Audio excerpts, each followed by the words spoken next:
Chapter 1. The Fox and the Neon Bazaar in full HFY sci-fi/novel style.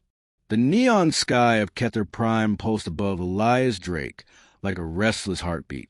Advertisements shimmered across the station's transparent dome ceiling. Alien glyphs twisting into human text, promising meatless delicacies or quantum loans, zero interest.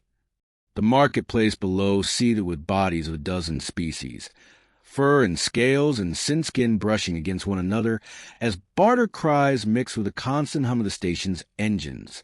The air tasted faintly metallic, tinged with ozone from plasma vents, and sweet with the spice of alien fruit roasting on open coils. Elias kept moving head low. To most here, he was another human drifter. Disposable muscle, a mercenary who couldn't compete with the genetically spliced predators that strutted openly with plasma halberds slung over their backs. Still, he walked like a man who refused to shrink. That was something his species did better than any other. Keep walking, even when outmatched. A ripple went through the crowd. Voices dropped to hushed clicks and growls. Ahead, a circle had formed. In the center stood a Vulpine Huntress. Her fur was a storm of silver and ember, catching the glow of neon signs so that she looked aflame. Golden eyes narrowed, ears tilted forward with predatory precision. Her armor wasn't just plating. It was ceremonial, etched with clan symbols sharp as fangs. At her feet, 3 reptilian brutes grown in defeat, their plasma spears snapped clean in half. "Pathetic," she said, her comment laced with a guttural growl. She planted one boot on a broken spear, pressing down until the metal shrieked. "You thought to stalk me?" Her tail lashed once, cutting the air. "You wouldn't survive the cub trials of my people." The crowd murmured, some in admiration, others in fear. Elias lingered at the edge, caught. He'd seen warriors before, but not like this. Radiant and merciless, moving as if the station itself bent around her. Her gaze swept the circle and landed on him. Elias froze, the weight of her eyes a hunter's focus. He didn't look away. Couldn't. For a moment, silence stretched between them, only the background hum of engines filling the gap. She tilted her head, nostrils flaring as if she could send him across the distance. A faint smile curled her lips, not amusement, but curiosity. "Human," she said at last, her voice carrying, "You watch." "I do," Elias answered, steady though his pulse hammered. His throat was dry, but he forced the words past it. Not every day you see someone take down 3-armed thugs with her bare hands. Some in the crowd chuckled at his audacity. A few hissed. But the huntress's smile deepened, sharp as a blade unsheathed. "Not bare hands," she corrected, raising her claws tipped with plasma's faint shimmer. "And not thugs. Predators." Her eyes narrowed, assessing him like prey she hadn't decided whether to kill or keep. Elias lifted his chin. Then it's good someone was watching. Predators don't like witnesses. The Vulpine's ears flicked back, and for the briefest instant, her chest rose in what might have been, just might, an intake of breath that sounded almost breathless. Chapter 2. The Huntress's test in full HFY style, with cinematic world-building, emotion, and sensory detail. The door sealed behind Elias with a hiss, cut him off from the neon cacophony of Kether Prime's Bazaar. The hum of engines faded, replaced by an eerie silence. The chamber was circular, lined with silver alloy panels etched in alien script. Across from him stood Sari Vare, the Vulpine Huntress, her golden eyes burning in the dim glow. Her tail twitched lazily, betraying anticipation. "You kept your gaze," she said, circling him. Her claws clicked faintly against the floor. Most humans lower theirs. Prey knows better. Elias forced his hands to stay loose at his sides. "Where I come from, looking away is worse. It tells them you've already lost." A flicker of something crossed her expression. Interest, maybe, or amusement. Then she gestured to the walls. With a command in her guttural native tongue, the panels shifted, unfolding like petals. The chamber dissolved into horizon. Suddenly Elias was standing beneath a violet sky, the hum of artificial engines gone, replaced by the shriek of unseen predators. Jagged ridges of black stone jutted upward around him, glowing faintly with bioluminescent moss. Air thick with alien musk filled his lungs. Damp earth, copper tang, something electric. He realized he wasn't in the Bazaar anymore. He was inside one of the Huntress clan's famed biosphere trials. Sayari stood above him on a ridge, a silhouette against the violet heavens. "Run," she commanded, voice carrying like thunder. "Survive. Prove you're not just prey." A low growl rippled through the obsidian forest. Elias's heart lurched. Shadows moved, four-legged things with hides that shimmered, bending light like heat haze. Their eyes glowed faint blue. Stalking closer, Elias crouched, instinct screaming. He had no weapon, just scraps. The utility knife strapped his boot, a few tools clipped to his belt. He could almost hear his old drill sergeant's voice in his head. "Adapt. Don't fight their fight. Make them fight yours." He bolted, not away from the beast, but sideways into the rocks. His boots scraped against stone as claws clicked on his trail. The creatures were fast, faster than he could ever be. He needed an edge. The moss. It pulsed faintly under his hands as he scrambled across it, and when his boot struck too hard, it burst with a crackle of blue sparks. Static, a living conductor.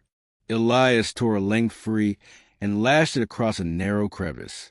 Then he crouched low, letting his ragged breathing echo in the canyon. The creatures took the bait. The first lunge, jaws wide, and the moss flared, discharging a bolt of searing light. The predator convulsed, collapsing mid-leap. The others skittered back, hissing, their cloaks of distortion faltering. On the ridge, Sayari's ears shot forward. Her lips parted. For the first time, she wasn't smirking.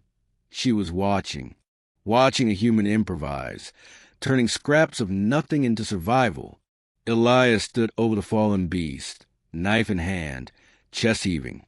He didn't roar in triumph or bare his teeth like an alien hunter might. He just exhaled, steady, eyes scanning for the next threat. Above, Sayari's claws flexed against a stone. She whispered something in her tongue, low and unreadable. Then louder. Interesting. The sky deepened to blood-red twilight, and the hunt was far from over. Chapter 3. Between Fong and Flame in the same cinematic HFY tone, almost equals 500 words. The docking ring of Kether Prime should have been quiet, but the alarms told another story. Crimson strobes pulsed along the metallic corridor, painting the bulkheads in frantic light. The hum of the station's engines was drowned by claxons and the hiss of fire suppression mist venting from ruptured pipes. Elias sprinted through the smoke, coughing against the acrid bite of burning coolant.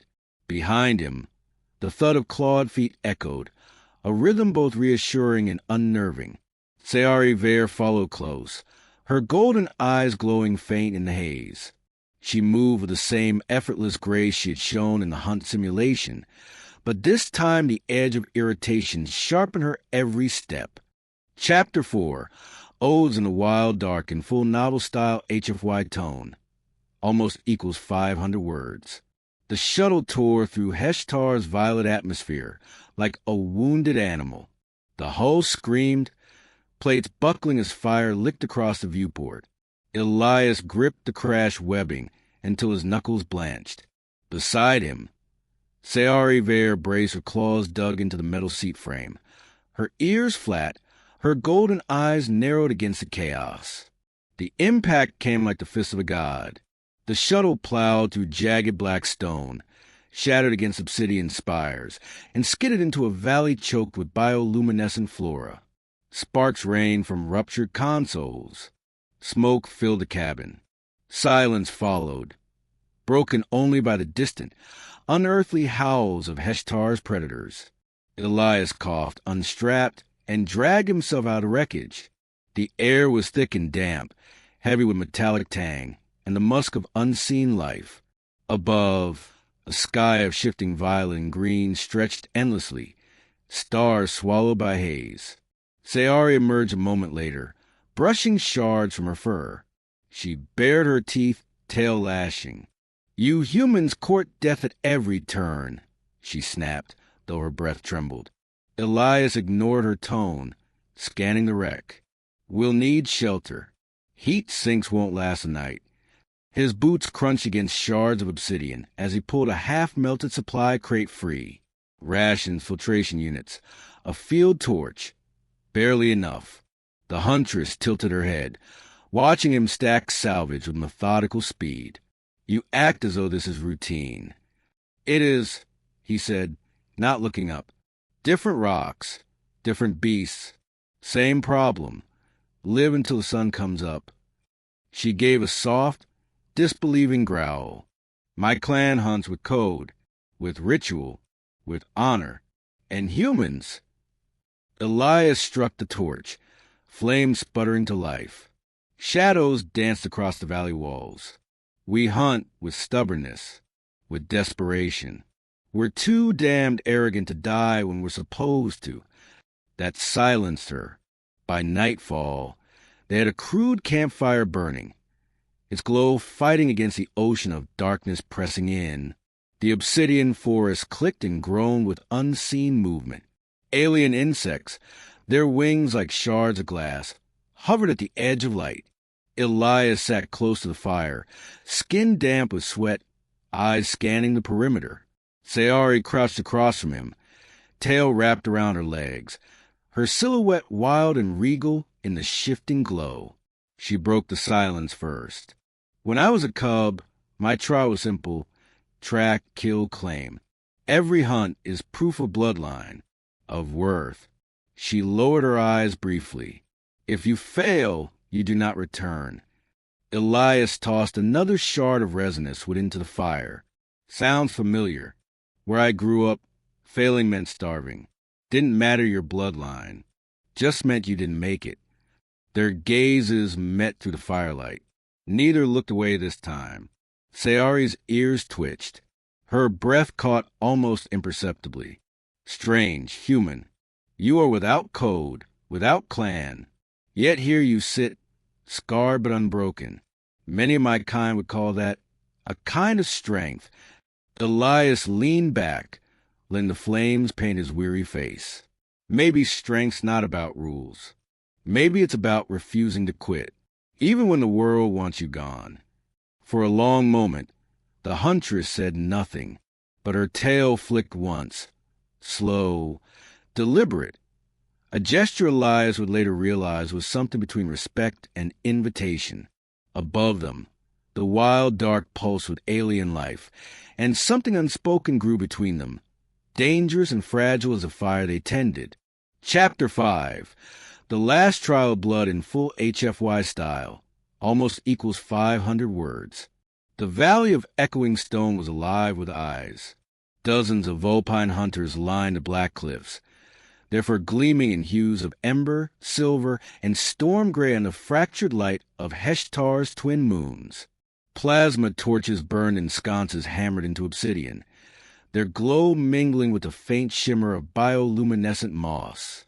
A hush hung over the gathered clan, broken only by the rustle of tails and the soft clatter of weapons against armor. At the center of the valley stood Elias Drake, alone, human, his breath misted in the cold air, his palms damp but steady as he adjusted the strap on the scavenge pack slung across his back. He could feel their judgment on his skin, an ocean of golden eyes staring, weighing, dismissing. On the high ledge above, Sayari Vare stood rigid, claws flexed, her tail coiled tight around her legs. She had argued for him. She had declared his worth.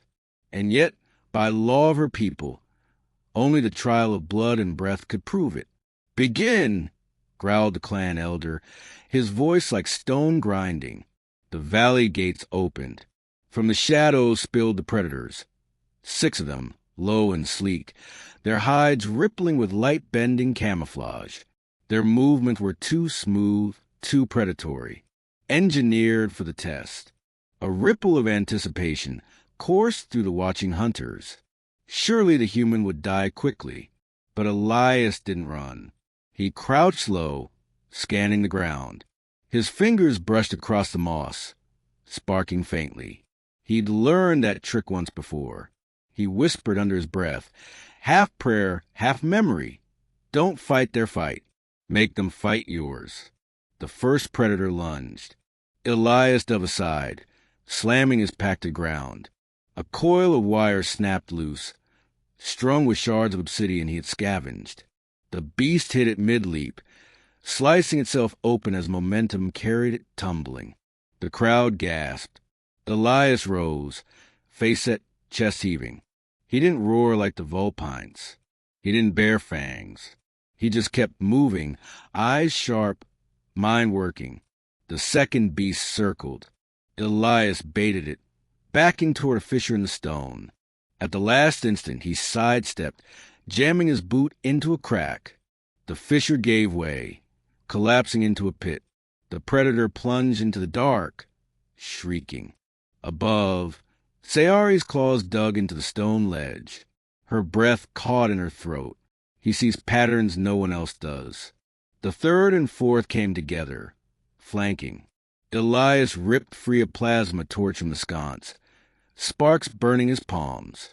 He thrust it against the moss. It ignited in a blinding surge, the light forcing the predators to uncloak. In that instant, he leapt, slamming the burning shaft into one's throat. The smell of scorched chitin filled the valley. By the time the last beast fell, tangled in the trip lines he had woven in plain sight, Elias stood alone in the smoke, knife slick in his hand, chest heaving. Silence. The hunters stared, breathless. And then above, Sayari's voice rang out, carrying across stone and shadow, sharp with triumph. Only a hunter like that should breed. Her clan stiffened, stunned, the words echoing as if the valley itself recognized the claim. No one moved. No one dared contradict her. Elias lifted his gaze, meeting hers. For the first time, the proud huntress looked at him not with disdain, but with fire, choosing him not as prey, but as equal. The sky above Kether Prime burned. From orbit, the smuggler's warship loomed like a shadow carved from void, its hull bristling with hooked tendrils meant to drag entire vessels into its belly. Plasma fire lit the heavens, streaking neon blue and molten red across the station's shields. Inside, the docking rings rattled with every impact, and the air was sharp with the sting of ozone and melted alloy. Elias Drake ran through the smoke-filled corridor, lungs burning. Beside him, Sayari Vare kept pace, claws sparking against the floor as she sprinted, golden eyes fierce. Hunters of her clan followed behind in a ragged wave, their war cries echoing against steel bulkheads. The smugglers had come for the star beasts, their engineer horrors. But Sayari's clan had chosen to stand here, where prey and predator alike lived under the same stars. And Elias, against all odds, ran with them. They reached the bay. The docking doors were breached, atmosphere venting through flickering shields. Zero gravity took hold, pulling at Elias's stomach. Crates drifted weightless, sparks dancing like fireflies in the mist. Through the breach spilled the smugglers, insectoid raiders in jagged carapace armor, plasma rifles clutched in clawed hands. The hunters leapt into the fray, tails snapping for balance as they carved through raiders with plasma claws. Elias spun weightless, boots kicking off a drifting crate.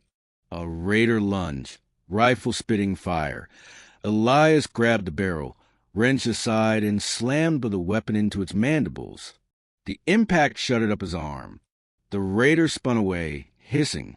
Above the chaos, Sayari moved like lightning, claws flashing arcs of neon death. Yet even she faltered when one of the smugglers unleashed a beast from its containment pod. The creature unfolded in zero-G, its maw a black hole of teeth, limbs bristling with plasma-fed spines. Elias felt his heart seize. The clan warriors scattered, their cries ringing with fear. Sayari drifted back, teeth bared. For the first time, she looked small. Elias gritted his teeth. No one else was moving, so he did. He kicked off the bulkhead, spinning through drifting debris. His hands found a loose conduit, still sparking with live current, wrapping it around his arm. He dragged it like a whip as he closed the distance. The beast turned, blue eyes flaring. Its spines flared wide, ready to shred him. "Come on!" Elias roared. He hurled the conduit into the beast's open maw and slammed the sparking cable against its throat. Light exploded. Electricity surged, arcing across the bay. The beast convulsed, its spine shredding itself in a storm of gore and static. When silence returned, Elias floated weightless in the wreckage, chest heaving, the air thick with scorched chitin. Hunters stared. Their golden eyes, once filled with scorn, now blazed with something else. Acknowledgement. Respect. Sayari drifted close, her fur singed, her claws trembling. She seized him by the front of his torn jacket, pulling him nose to nose. For a long breath, neither spoke. The hum of engines filled the silence, low and constant. Finally, her voice came, low, rough but steady. "You walk without clan, without code, yet you fight like flame itself, burning, consuming, refusing to die. My people cannot deny you. I cannot deny you." Elias swallowed, the fire in his chest answering hers. "Then maybe we hunt together." Her ears flicked, her breath quick, and then she smiled, a sharp, vulpine smile, equal parts promise and danger. Beyond the viewport, the stars stretched infinite, waiting. And for the first time, Elias knew he would no longer walk them alone. The engines of the Kether Prime longship thrummed beneath Elias's boots, a heartbeat of metal carrying them into the star-scattered dark. Through the viewport stretched alien constellations, burning strange and unfamiliar, yet somehow welcoming. Below, the neon sprawl of the orbital city dwindled, its bazaars, its trials, its bloodied arenas, until it was only a shimmer against the black. Sayari stood beside him, her reflection cast in the glass.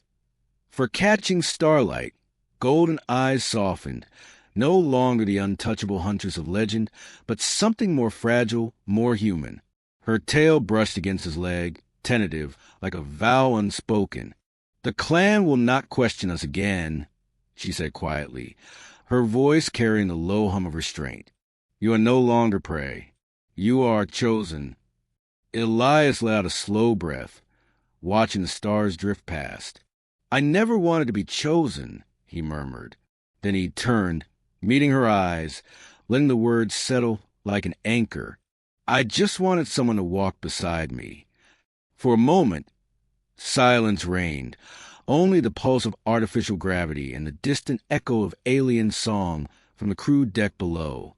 Then Sayari leaned close, pressing her forehead to his in the ancient gesture of her people. "Then walk beside me," she whispered, breathless. Outside, the stars wheeled onward.